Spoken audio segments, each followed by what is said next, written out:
The stars hung quiet in the vast black sea of space. The Empire had always trusted in that silence because silence meant control. Every ship that moved between systems was tracked. Every trade vessel was logged. Every patrol craft was monitored. Order was the Empire's pride, and order was never broken. But one night in the Deep Watch, an anomaly appeared. On the great command station orbiting the border world of Acreon, alarms whispered softly at first. A signal blinked on the consoles, faint but steady. The officers on duty frowned, checking their scanners. A small ship was moving through the void, cutting across Imperial space. It should not have been there. Every craft had a transponder. Every craft was known. Yet this one carried no record, no log, no signal the computers could read. "Lieutenant," Carvin leaned closer to his screen. "This can't be right," he muttered. He adjusted the sensors again, thinking it might be an error. But the readings did not change. The ship was real, and it was coming fast. Word traveled quickly through the command decks. The quiet whispers turned into sharp voices, and sharp voices became shouts. Nobody could understand it. The Empire's databases were flawless. To see something outside of it was like watching a shadow in a perfect mirror. High Commander Theros entered the control chamber, his cloak brushing the floor as he moved. He was a man who did not like to be disturbed, but his eyes sharpened when he saw the image on the main display. The vessel was small, crude compared to Imperial design, but it carried a strange weight. It was not sleek. It did not shine with the cold beauty of Empire steel. Instead, it seemed rough, patched and scarred as though it had endured much. "What ship is this?" the commander demanded. "No record, sir," Carvin answered nervously. "It is not in our registry. It does not respond to code transmissions." The commander studied the slow rotation of the foreign vessel. "And its course?" "Direct approach, sir. Toward Acreon." The room grew tense. Approaching an Imperial world without clearance was unthinkable. Yet here it was, moving without hesitation, as though it did not care about the Empire's laws or its power. The commander felt something stir inside him, something he had not felt in years. Unease. "Send a patrol," Theros ordered at last. "Intercept it before it reaches the world. Do not allow it closer." 4 sleek Imperial frigates detached from orbit and moved like hunting blades through space. They surrounded the strange vessel, forming a circle. Messages were sent across the void in every known language of the Empire.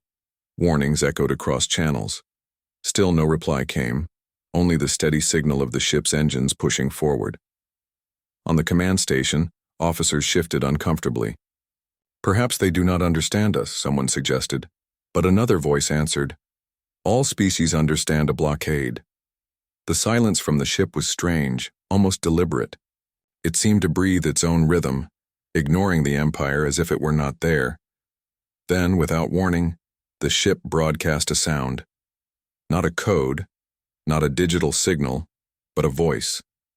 A raw, unfiltered voice carried on an open channel. No translation matched it. The Empire's systems could not bend the noise into meaning. Yet the tone carried power, firm, sharp, alive. Officers stared at the sound, confused and unsettled.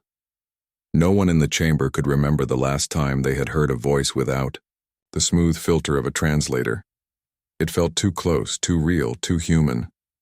One of the frigates fired a warning shot, a beam of light streaking across the void, narrowly missing the vessel. It was meant to scare, to remind the stranger of Imperial power. But the ship did not stop. It moved with sudden speed, turning in a way that defied its shape, and slipped past the blockade before the frigates could react. Gasps filled the chamber. "Impossible," Carvin whispered. Imperial ships were faster, sharper, stronger. That was the truth everyone lived by. Yet here was this unknown craft, moving as though it had rewritten the laws of space itself. Commander Theros felt the first real crack in the Empire's pride. He slammed his fist against the console. "Track them. Do not lose them." The strange ship darted closer to Acreon, ignoring all commands. The frigates chased it, their engines burning, but the ship moved unpredictably, weaving patterns that no Imperial pilot would dare attempt. It did not fire. It did not strike. It simply moved with skill and boldness that unsettled even the most seasoned watchers. The Empire had faced rebellions before. It had crushed uprisings and erased nations. But this was different. This was not rebellion. This was something unrecorded, something outside of knowledge. A ship that should not exist. A crew that should not be alive. As the officers scrambled, whispers spread like wildfire. Some muttered that it was a ghost ship, some said it was a weapon from forgotten times, and others dared to whisper the forbidden thought, that the Empire was not as all-seeing as it claimed. Theros watched as the unknown vessel slipped out of pursuit range, moving toward the planet below. For the first time in his career, he did not know what he was facing. He could feel it, deep in his chest, like the first tremor before an earthquake. The Empire had always stood on certainty, but tonight certainty was gone. A ship had come without a name, without a log, and without fear, and it was still coming. The 4 Imperial frigates closed in again, their shadows stretching across the stars as they prepared for interception. The strange ship was smaller, rough in design, and carried none of the graceful metal wings of Empire engineering. Yet it did not act like prey. It moved like something alive, something that understood its hunters and had no fear of them. Commander Theros leaned forward in the command chamber, his eyes cold. "Send the warning again," he ordered. "This time, raise your voices. Make sure they hear us." The officers repeated the transmissions across every channel. Their voices echoed through space, translated into countless dialects. They declared the authority of the Empire. They demanded identification. They ordered the unknown ship to halt. The words were clear and sharp, but the vessel remained silent. Its engines burned steady, pushing it forward with calm defiance. Then, the sound came again. Not a digital code, not a machine signal, but a voice. Rough, unrefined, and strange to Imperial ears. It carried tones that no system could twist into known meaning. The voice was alive, raw, and unshaped by technology. It made the control chamber fall quiet, as though everyone had suddenly remembered that beyond all machines, there were still living beings speaking to one another. "They taunt us," an officer muttered, his hands tight against his console. "They dare use a language not in our systems." "Perhaps they do not understand," another said, but his tone lacked conviction. Theros's jaw clenched. "Ignorance is no excuse. Fire another warning shot." One of the frigates obeyed. A line of brilliant light cut across the dark, grazing near the hull of the unknown ship. The intention was clear: stop or be destroyed. But what happened next froze every mind in the chamber. The small vessel reacted with impossible precision. It tilted sharply, spun around the beam's path, and then slid back into course as if the attack had been predicted before it was fired. No Imperial pilot could have done that, not without tearing their ship apart. Yet this one moved as though it were part of the void itself. The frigates adjusted quickly, preparing to trap it. In formation. But before they could close the gap, the unknown ship acted. A sudden burst of energy pulsed from its sides, not in a destructive beam, but in a sharp strike aimed with exact purpose. One frigate went dark at once, its systems failing, its engines silenced. It did not explode, it did not burn, it simply drifted powerless into the abyss. Gasps filled the command chamber. The Empire's vessels were powerful, armored, and feared across the galaxy. To disable one so easily and without killing its crew was unthinkable. "They are not trying to destroy us," Lieutenant Carvin whispered. His voice carried both relief and dread. The commander's eyes narrowed. He understood what Carvin had noticed. Any species that could disable without killing showed control, showed discipline. That was worse than open aggression. It meant the strangers were not desperate fighters. They were confident. The remaining frigates opened fire, beams lashing across the black sky. But the ship wove between them, sliding through narrow gaps, twisting in ways that defied the design of any known craft. It did not fire back. Instead, it struck again with precise pulses, stripping weapons from one frigate, shutting down shields on another. One by one, the hunters were left limping, unable to continue. The Imperial crews, shaken and humiliated, called for retreat. It was unheard of. The Empire never retreated, never yielded. Yet here, against a vessel no larger than a freighter, they had been stripped of pride and left in silence. On the command station, voices rose in panic. "How do they move like that?" one officer demanded. "What technology is this?" "It is not technology," Theros said quietly, though his tone carried no certainty. "It is skill. Whoever they are, they know how to fight in ways we do not." The ship drifted back into open space, still headed toward Acreon, as though the encounter had been nothing but a test. It had fought, it had won, and it had spared. That act burned in the minds of all who watched. The officers argued loudly now. Some demanded a fleet, others whispered of unknown weapons, still others warned against provoking a force they did not understand. In the chaos, Theros stood still, his gaze locked on the drifting image of the ship. "Every enemy we have faced, before we could measure," he said softly. "We knew their strength, their numbers, their weakness, but this we do not know. And what we do not know, we fear." His words struck the chamber with weight. The Empire was not used to fear. The Empire was not used to questions without answers. The patrol's humiliation spread across the system within hours. Rumors carried the story faster than official reports could silence them. A nameless ship had come, ignored the Empire's authority, and defeated Imperial frigates without killing a single soul. Some whispered that it was a ghost, some said it was a new weapon from forgotten enemies, and a few dared to say the most dangerous thought of all: perhaps the Empire was not invincible. As the ship moved closer to Acreon, the people of the border world began to watch the skies. They had lived their whole lives under the shadow of Imperial ships, but now, something different was coming. Something that had made the Empire hesitate. Something that had shown mercy. Commander Theros tightened his fists. The Empire would not admit weakness. He would not admit weakness. But deep inside, a tremor had begun, one he could not silence. The stranger ship had broken the illusion of control, and once broken, such illusions did not easily return. The interrogation halls of the Empire were built to break the strongest of enemies.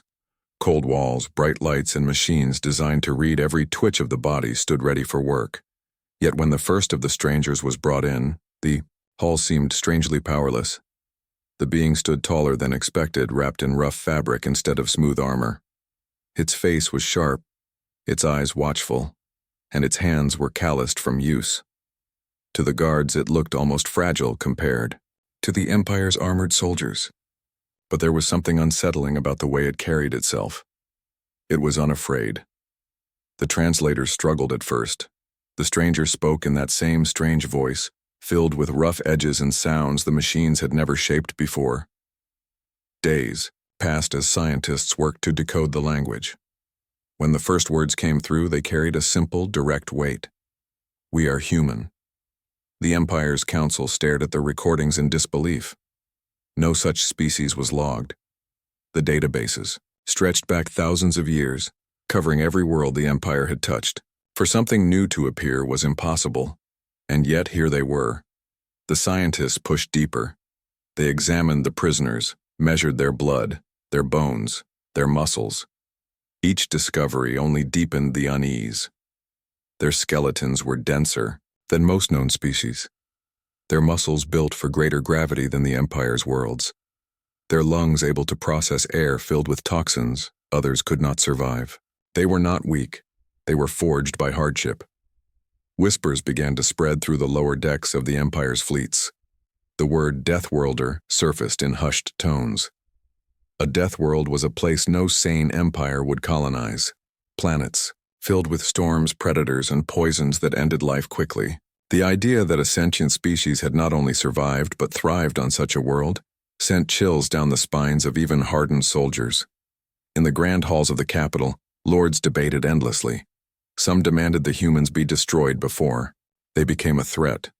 Others argued they could be controlled, trained, turned into weapons for the Empire. But even those voices trembled beneath their pride, because deep down everyone knew that something had changed. Commander Theros sat in silence when the report reached him. He remembered how easily their small ship had humiliated the Imperial frigates, how precise their strikes had been, how calm they had remained under fire. Now, hearing the truth about their nature, the commander felt the unease harden into dread. He thought of the Empire's power. Its fleets stretched across 1,000 systems. Its laws crushed rebellions before they could breathe. Yet here was a species born from struggle, one that had never known comfort, one that carried survival in its very bones. They had fought against nature itself, and they had won. What was an empire compared to that? On the border worlds, the story of the humans grew faster than the empire could contain it. Smugglers carried whispers, traders spread rumors, and soon, entire colonies spoke of a new people who had faced the empire and lived. To the oppressed and the forgotten, the story was more than rumor. It was hope. "Did you hear?" they asked one another in quiet corners. The humans fought the empire and were not broken. The empire tried to crush the stories with threats and silence, but fear has a way of spreading faster than commands. Soldiers on patrol began to ask questions in private. What if the humans were stronger? What if the empire was weaker than it appeared? Among the prisoners, the humans themselves spoke little. They watched their captors with steady eyes, answering only what they wished to answer. When asked why they had come, they replied simply, "To explore." When asked if they feared the empire, they said nothing. That silence spoke louder than any word. One scientist, bold enough to speak truth, whispered to his colleagues after a long study, "Do you not see? These are not conquerors. They are survivors. And survival is the sharpest weapon of all." In the Imperial Palace, the Emperor listened to the reports in growing anger. He had ruled long enough to believe the Empire eternal, unshaken, perfect. Yet this small, nameless species had cracked the walls of his certainty. He declared that the humans were to be watched closely, their world found, their history studied. But even as he spoke, a shadow of doubt lingered in his voice. On Acreon, the people looked to the skies each night, waiting. The humans had shown them something no one else dared: resistance. They had not bowed to the Empire's power. For the first time, whispers of rebellion began to stir in the alleys, in the markets, in the dark corners where the Empire's eyes did not reach. The Empire had faced enemies before, but enemies that fought with ships and weapons, not with spirit. This was different. This was a challenge not just to its armies, but to the idea of its eternal control. As Commander Theros stood at the window of his ship, watching the stars stretch endless and silent, he felt the truth settle heavy on his shoulders. The humans were not simply another species to conquer. They were a question the Empire could not answer, a mirror it could not look away from. And as whispers grew louder across the galaxy, one thought echoed again and again in the minds of all who heard of them. If humans could defy the Empire, perhaps others could too. The Empire had always believed in the weight of fear. It was fear that kept colonies obedient, fear that silenced rebellions, fear that reminded every world of who ruled the stars. But fear was a fragile chain, and once it broke, the sound carried far. The humans had not meant to break it, yet their defiance had done just that. In the capital, the High Council gathered in their towering hall. Nobles dressed in silver robes argued loudly, their voices sharp with anger and unease. Some demanded the humans be destroyed at once. Others called for their capture and study, claiming their strength could be turned into weapons for the Empire's armies. Yet beneath the words, a single truth haunted them. The humans had shown that the Empire could be resisted. Commander Theros stood before them, his report complete. He told them how the humans had disabled Imperial frigates without killing a single soul, how they had moved with skill no one had seen before, and how they had shown mercy. The hall grew restless at that last word. Mercy was not a weapon the Empire understood. "They are dangerous," Theros said firmly. "Not because of their ships, not because of their weapons, but because of what they represent. They are proof that we are not invincible." The Emperor's eyes narrowed. His voice carried through the chamber like steel striking stone. Then we will remind them what invincibility looks like. Assemble the fleets. Crush this species before hope spreads. The order was given, but hope had already begun its work. Across the border worlds, whispers of the humans grew.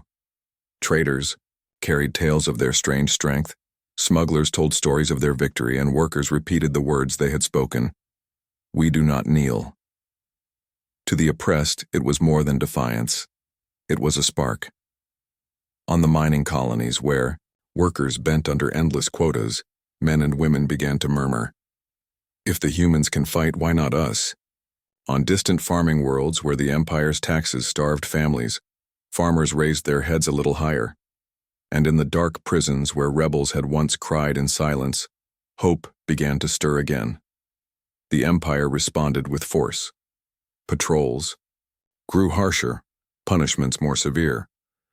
But the harder the Empire struck, the more people questioned why such strength was needed against so small a threat. If the humans were nothing, why did the Empire fear them so much?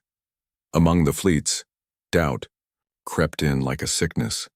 Imperial soldiers who had faced the humans whispered about their strange resilience. They spoke of the way the humans fought without hesitation, how they moved with courage born of survival, how they spared lives when they could have destroyed. Some soldiers found themselves wondering, were the humans enemies, or were they something else? Commander Theros felt the shift more than anyone. Reports arrived daily of unrest in border systems. Small groups were refusing orders, hiding weapons, daring to question authority. None of this had happened before the humans. He had spent his entire life believing the Empire eternal, yet now he watched cracks form in its foundation. One night, standing alone in the command chamber, he stared at the stars and wondered how such a small species could have such an effect. They had no empire, no fleets, no vast armies. All they had was their spirit. And somehow, that spirit was spreading faster than any ship could travel. On Acreon, the people waited for the strange vessel to return. They remembered how it had passed through the Empire's blockade unharmed, how it had faced the frigates without fear. For generations they had bowed to Imperial ships, but now they looked up with a new feeling. Not fear, something else. Something stronger. The Empire sent more fleets, but the humans proved impossible to trap. Every encounter ended the same. The small, rough ships fought with cunning, striking at weak points, disabling instead of destroying, escaping instead of being captured. It was as if they knew exactly how the Empire would react before it happened. Each victory was small, but each was enough to fan the fire of rebellion. Worlds that had been silent for centuries began to whisper of freedom. Species long thought broken began to remember what it meant to stand tall. The humans did not call for allies, but allies came to them in secret, drawn to their defiance like moths to flame. The Emperor raged. His commands grew harsher, his punishments crueler, but his power no longer seemed endless. For every rebellion crushed, two more appeared. For every human ship cornered, another seemed to rise from nowhere. And through it all, the Empire's people began to wonder if the humans were more than strangers. Perhaps they were the sign of something greater. In the quiet corners of space, a new question began to grow. Not, who are the humans, but what, if they are only the beginning? The Empire had built its rule on the belief that nothing could shake it. But now, with every whisper, every rumor, every act of defiance inspired by a nameless species, the Empire felt less like stone and more like glass. Commander Theros, watching reports of yet another uprising, finally admitted what he had feared from the start. The humans were not the greatest danger. The greatest danger was the chain reaction they had set in motion, one that no fleet, no law, no punishment could stop. And somewhere in the darkness, the human ships kept moving, silent and steady, carrying with them the one weapon the Empire had no defense against, the idea that freedom was possible. The Empire's fleets gathered in numbers not seen in generations. From the capital to the border, ships poured into the void, their hulls gleaming like blades under starlight. The Emperor had given his order. Humanity would be erased before their spark could spread further. No species, no matter how small, could be allowed to question the Empire's power. Commander Theros stood aboard the flagship, watching the assembly with grim eyes. Dozens of cruisers, hundreds of frigates and carriers heavy with fighters formed into disciplined lines. It was an ocean of steel, enough to drown any enemy. Yet Theros felt no victory in his heart. He remembered how one small vessel had outmaneuvered 4 frigates and disabled them without loss of life. Numbers did not erase the memory of that humiliation. The humans knew what was coming.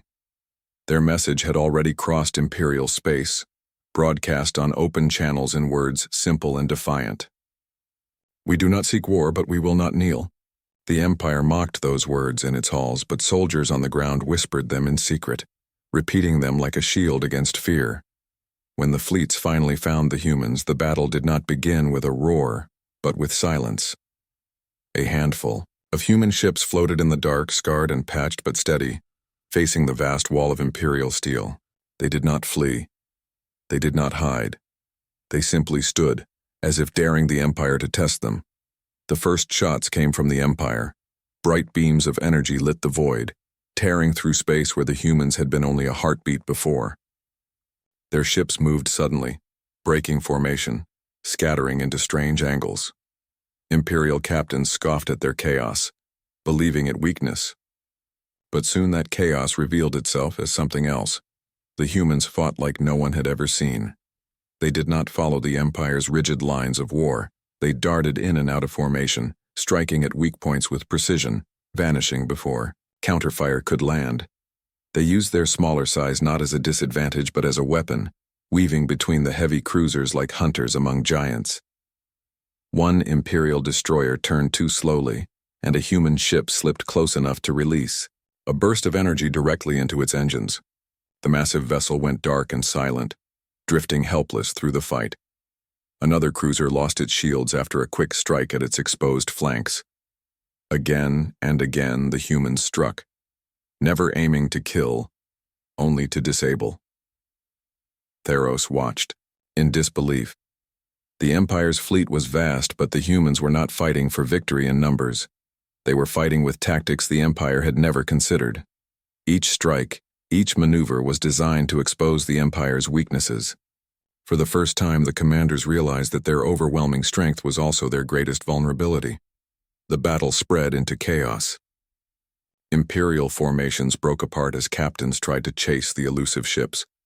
But chasing them only led to traps, sudden turns, and ambushes from impossible angles. The humans were not winning by destruction. They were winning by fear, by confusion, by showing that the Empire's great fleets could be broken apart like glass under pressure. On Acreon and across the border worlds, millions listened to the battle reports as they spread through the underground channels. For every Imperial loss, cheers echoed in secret gatherings. The words of the humans grew louder now.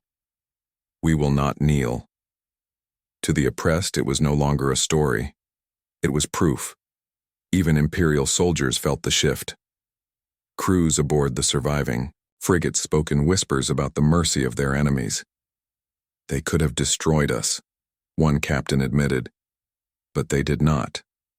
That mercy was more terrifying than slaughter, for it showed not weakness, but control. By the time the battle ended, dozens of Imperial ships floated powerless in the dark. The humans had taken losses too, their small vessels battered and scarred, but they had not been broken. Against impossible odds they had stood, and they had survived. In the capital, the Emperor raged. His voice thundered through the halls as he demanded explanations, demanded answers, demanded victory. But none could explain how a handful of ships had turned back a fleet meant to crush them. None could deny that the Empire's illusion of invincibility had cracked once again. "Commander." Theros returned to his quarters in silence. He removed his cloak and stared long into the mirror. For years he had served the Empire without question, believing in its eternal strength. But now he saw the truth written plainly. Strength alone was not enough. The humans had shown him that spirit, cunning, and courage could stand against even the greatest armies. And though he would not admit it aloud, a part of him admired them. A part of him wondered if the Empire had already lost, not on the battlefield, but in the hearts of those who now dared to believe it could be challenged. The humans had not come seeking conquest. They had come only with defiance. Yet in that defiance lay something far greater than weapons. The power to turn fear into hope. The turning point had come, and the Empire felt it. For the first time in centuries, the future was uncertain. The Empire had always claimed that its strength was eternal. From the glittering capital to the farthest mining colony, its banners hung as a symbol of order and control. But after the battle with the humans, those banners no longer seemed unshakable. Whispers spread faster than fleets could travel, and whispers had power. On the border worlds, people repeated the story of the small ships that had faced an imperial fleet and survived. They spoke of how the humans fought without fear, how they spared lives, and how they declared, "We will not kneel." For the first time in living memory, the people believed that the Empire could be resisted. In the capital, the Emperor grew furious. His commands became harsher, his punishments crueler, and his demands for loyalty absolute. Fleets were sent out to crush uprisings before they could grow, but the uprisings no longer hid in shadows. Entire colonies refused orders, striking at imperial patrols with weapons stolen or crafted in secret. Miners refused to meet quotas. Farmers kept their food instead of surrendering it to tax ships. Soldiers deserted, slipping away into the night to join the rebels. Commander Theros watched the reports pile up on his desk. Each one carried the same message. Resistance was spreading. He had fought for the Empire all his life, but even he could not deny the truth. This was not the work of human fleets alone. This was something deeper. The humans had lit a fire, and that fire now burned in every corner of the Empire. The Council demanded more fleets, more control, more fear. But fear no longer worked. Soldiers, who once obeyed without question, began to hesitate. They remembered the humans who had spared them, and they began to ask themselves who the true enemy was. In the lower decks of the fleets, whispers grew louder. If the humans can fight the Empire, why can't we? It was dangerous to say, but more and more dared to speak it, and once spoken, the words could not be unsaid. On Acreon, rebellion finally rose in the open. Workers stormed the armories. Farmers brought hidden weapons, and even some imperial soldiers turned against their officers. The Empire sent reinforcements, but the reinforcements found themselves surrounded by a people no longer afraid. They were outnumbered not by weapons, but by spirit. For every soldier the Empire sent, another world prepared to rise. The Emperor raged at the Council, his voice shaking the great chambers. "How can this be?" he demanded. "They are nothing. They are a primitive species from a forgotten world." But the Council could not answer. They had studied the humans, measured their bones, weighed their strength, and still they could not understand how so few had unmade so much. One old counselor spoke the words none wished to hear. "It is not the humans alone," he said softly. "It is what they have shown others. That survival is possible. That defiance can live. That the Empire is not eternal." The hall fell silent, for in their hearts, they all knew it was true. Commander Theros felt the shift within his own soldiers. They no longer looked at him with unquestioning loyalty. They looked at him with doubt, with questions in their eyes. Some even looked at him with quiet hope, as if waiting for him to choose a side. He realized then that the Empire was crumbling, not from the outside, but from within. The collapse was not sudden. It came like cracks in glass, spreading wider each day. Fleets still flew, governors still gave orders, but beneath the surface, loyalty was dying. Colonies stopped sending resources. Local leaders stopped reporting to their governors. Captains began ignoring commands from the capital. Each small act of defiance was a stone pulled from the foundation, and soon the walls began to shake. And, still, the humans moved quietly through the stars. They did not call themselves conquerors. They did not demand rule. They simply stood, unbending, and by standing, they showed others how to stand as well. In the capital, fear finally touched the Emperor himself. He hid it beneath anger, but those close to him could see the cracks. He had ruled through terror, but terror no longer worked. The more he demanded obedience, the more resistance grew. The more he tightened his grip, the more the galaxy slipped away. Commander Theros knew the truth. He had seen it from the beginning, from the moment the first unlogged ship appeared on his screens. The Empire had not fallen because of fleets or weapons. It was falling because of an idea carried by strangers who refused to kneel. As he stood in the quiet of his quarters, he whispered words he would never say aloud. The Empire was never unbreakable. It only pretended to be. The humans have simply shown us the truth. The collapse spread like a wave across the stars. From one colony to the next, from soldiers to farmers, from slaves to governors, the same thought grew louder. The Empire was not eternal. And once that thought took root, no fleet, no army, no emperor could stop it. The Emperor sat upon his throne, a figure wrapped in gold and shadow, but even in the great chamber of power the silence was heavy. Reports kept arriving, fleets lost, colonies breaking free, governors refusing orders. What was once unthinkable had now become common.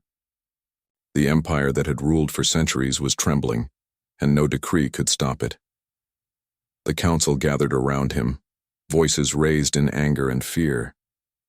Some demanded the extermination of the humans, believing that destroying the small species would restore control. Others whispered that war was already lost, that the empire must negotiate before all was gone. The chamber, once united in loyalty, was now filled with division. Far beyond the capital, the humans moved again. Their ships, still unrecorded in imperial logs, traveled between stars not to conquer but to speak. They brought messages of freedom, of alliance, of a galaxy without chains. Their words spread faster than fleets, carried in secret channels, repeated in quiet corners, and believed by those who had long dreamed of release. In the fleet halls, captains faced choices. Some clung to the empire, tightening discipline and striking harder against rebels. But more and more refused. They lowered their weapons, spoke with local leaders, and in some cases, even opened their ships to human envoys. These were dangerous acts, but the captains knew the truth. Loyalty to the empire now meant fighting endless wars, while listening to the humans meant hope. Commander Theros walked the steel corridors of his flagship, feeling the shift within his crew. They still saluted him, still spoke with respect, but their eyes carried questions. He could no longer order them to strike without hesitation. He felt the weight of his choice pressing heavier with each passing day. To remain with the empire was to defend a dying order. To leave was to step into the unknown. The emperor, in his fury, made a final command. He called for the Grand Fleet, the largest armada the empire had ever gathered, to march against the humans and crush them at last. Hundreds of ships assembled, their hulls shining in the light of distant suns. It was a show of power, meant to remind the galaxy that the empire still stood. But even as the ships gathered, rumors spread that many captains would not obey. When the fleet arrived at the border world where the humans waited, the tension could be felt across the stars. Imperial ships lined the void, weapons armed, while the small human fleet faced them without fear. Across open channels, the humans broadcast their message. They did not come to conquer, but they would never kneel. The words echoed through every ship, carried into the hearts of every crew. Then the moment came. The Emperor's voice, carried by command relays, ordered the attack. Silence followed. A few ships moved forward, but many held position. Some powered down their weapons. Some even broke formation entirely. The humans did not fire first. They simply waited, their quiet defiance stronger than any fleet. Commander Theros gave the order his heart had whispered for months. He shut down his weapons and turned his ship away from the line of battle. His crew, relieved, followed without hesitation. One by one, other captains did the same, until the Grand Fleet looked less like an army and more like a scattering of frightened shadows. The Emperor's fury roared across the channels, but his words no longer carried weight. The captains were not listening. They were already choosing a future beyond him. The empire had been built on obedience, and now obedience was gone. The humans did not celebrate with fire or conquest. Instead, they opened their channels again and spoke not of victory, but of alliance. They offered peace to those who wished for it, and freedom to those who sought it. For the first time, the galaxy listened to a power not demanding submission, but offering choice. On the capital world, riots broke out. Citizens stormed the plazas, tearing down imperial banners, chanting the name of the strangers who had shown them another way. The emperor's guards fought, but the tide was too strong. Even the palace walls, which had stood for generations, began to shake. The empire had not been shattered by fleets or weapons. It had been undone by the courage of a people who refused to kneel, and by the truth that no power lasts forever when fear is broken. Commander Theros, standing on the bridge of his silent ship, looked at the human vessels across the stars. They were small, rough, and few in number, yet they had done what no other had dared. They had made the empire shudder. He whispered words that only his crew heard, but that many across the galaxy were beginning to believe. Perhaps this is not the end, he said softly. Perhaps this is the beginning. And so the empire, once thought eternal, stood upon the edge of history.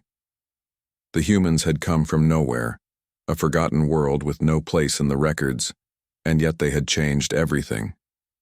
The galaxy would never return to what it had been. A new age had begun, born not of conquest but of defiance, and carried forward by those who chose to stand.